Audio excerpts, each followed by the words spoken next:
Salut les traders et bienvenue dans cette nouvelle vidéo YouTube. Aujourd'hui on va parler donc un sujet super important dans le trading, donc le stop loss et le take profit. On va voir en détail dans cette vidéo comment placer donc le stop loss de la meilleure façon possible afin qu'il soit donc le moins touché possible, et on va aussi regarder donc en détail comment placer votre take profit afin qu'il soit atteignable lorsque vous placez tout simplement un trade. Juste avant qu'on rentre dans les détails de la vidéo, je viens tout simplement de créer un nouveau groupe Telegram. Tout simplement, ça sera le premier lien en description. Donc j'ai créé ce groupe Telegram là afin qu'on puisse tout simplement créer une communauté française qui fait du trading forex. Donc si tu as envie de venir partager ton expérience par rapport au trading forex, ça sera le premier lien en description. Si tu veux un petit peu discuter du trading, si tu veux venir me poser des questions aussi dans ce groupe là, ça me fera plaisir d'y répondre et on pourra donc partager un petit peu tous nos connaissances par rapport au trading forex et s'entraider tout simplement pour atteindre nos objectifs. Donc n'hésite pas à rejoindre ce groupe Telegram là, le premier lien en description, c'est gratuit et vraiment c'est que bénéfique pour tout le monde. Donc voilà, on va passer maintenant au sujet de la vidéo. Donc, tu connais la chanson, si tu n'es toujours pas abonné, que tu ne connais pas, n'hésite pas à t'abonner. Je sors 2 à 3 vidéos donc par semaine sur la chaîne. Et si tu as aimé la vidéo ou si tu as des questions, n'hésite pas donc à les poser en commentaire et à lâcher un petit pouce bleu, ça fait toujours plaisir. Maintenant, place au sujet de la vidéo.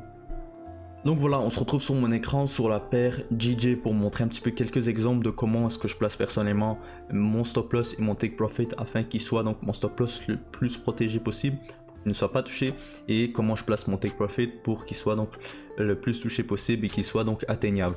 Donc la première chose que je vais faire, c'est que je vais donc commencer mon analyse technique sur des plus gros time frames.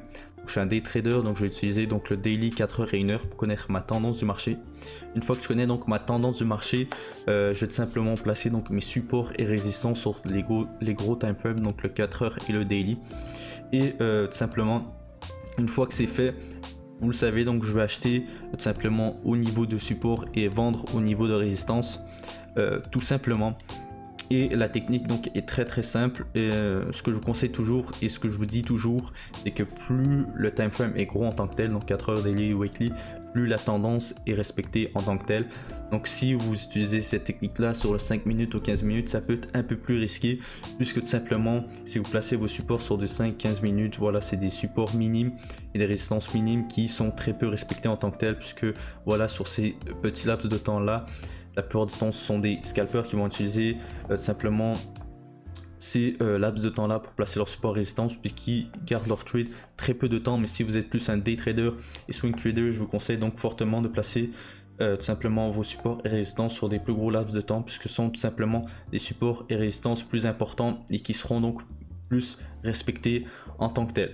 Donc la technique est très simple, c'est que moi je vais placer mon stop loss en fonction d'une rejection par rapport à un niveau de résistance ou une rejection par rapport à un niveau de support si j'achète, et donc si je vends, je vais placer simplement mon stop loss juste en haut d'une rejection sur un chandelier de 4 heures. Donc prenons l'exemple ici en tant que tel, c'est un trade que je vous avais tout simplement analysé dans l'une de mes vidéos. Je pense que c'est l'analyse numéro 2, tout simplement sur ce trade là JJ, où je vous avais expliqué en détail comment j'étais rentré dans le trade. Mais là ce qui nous intéresse, c'est vraiment comment placer donc le stop loss le plus safe possible. Et vous voyez que j'ai placé mon stop loss juste en haut de cette réjection là. Vous voyez que par la suite il y a eu donc encore une fois, ça a voulu donc retourner retester ce niveau de résistance. Vous voyez que mon stop loss était sécuritaire et n'a pas été touché, puisque j'ai décidé tout simplement de placer mon stop loss juste en haut de cette rejection ici. C'était la meilleure chose à faire, puisque vous voyez que donc il n'a pas été touché, que par la suite il est tout simplement allé directement à mon take profit. Donc la technique, comme je viens de vous dire, est super simple, et de placer son stop loss juste en haut d'une rejection d'un chandelier 4 heures pour être plus safe possible, puisque comme je vous le dis, plus le laps de temps est gros, plus c'est respecté en tant que tel. Donc voilà, et la même chose pour mon take profit.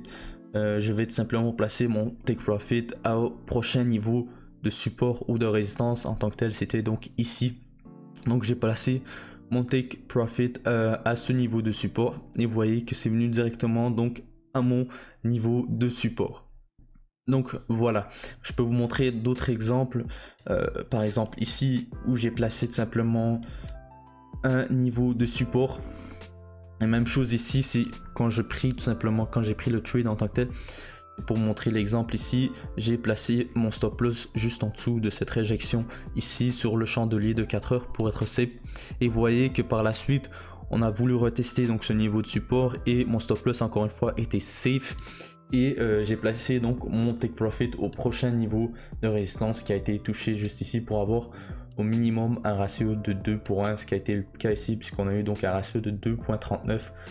Donc voilà, donc si je vous résume un petit peu tout pour que vous compreniez mieux et les étapes donc à suivre pour placer votre take profit et votre stop loss. Donc toujours se baser sur des plus gros time frames en tant que tel, donc le 4 heures et le daily, placer pour connaître d'abord la tendance du marché, tuer dans la même direction de la tendance. Par la suite donc placer vos supports et résistances donc sur des plus gros laps de temps, le daily 4 heures, acheter tout simplement à des supports, vendre à des résistances. Et lorsque vous voulez vendre, basez-vous sur simplement un chandelier de 4 heures et tout simplement placer votre stop loss par rapport au dernier chandelier, à la rejection qu'il y a eu sur ce niveau donc de résistance comme je vous ai montré ici. Donc vous allez placer votre stop loss en haut simplement de cette rejection là, et si vous achetez donc placez votre stop loss juste en dessous du dernier chandelier où il y a une rejection pour être le plus safe possible, et placez donc votre take profit au prochain niveau de support ou de résistance sur le 4 heures, puisque ce sont simplement des supports et résistances qui sont le plus respectés en tant que tels et qui finiront donc par être touchés d'une manière ou d'une autre. Donc voilà, j'espère que vous aurez donc apprécié la vidéo. Si jamais vous avez des questions par rapport à comment encore une fois placer votre stop loss au take profit, n'hésitez pas à les poser en commentaire. Comme je vous ai dit, n'hésitez pas aussi à rejoindre le groupe Telegram, c'est super important si vous voulez progresser dans le trading, si vous voulez partager votre expertise par rapport au trading forex. Et je vous dis donc à très bientôt pour une prochaine vidéo. C'était Henri, ciao.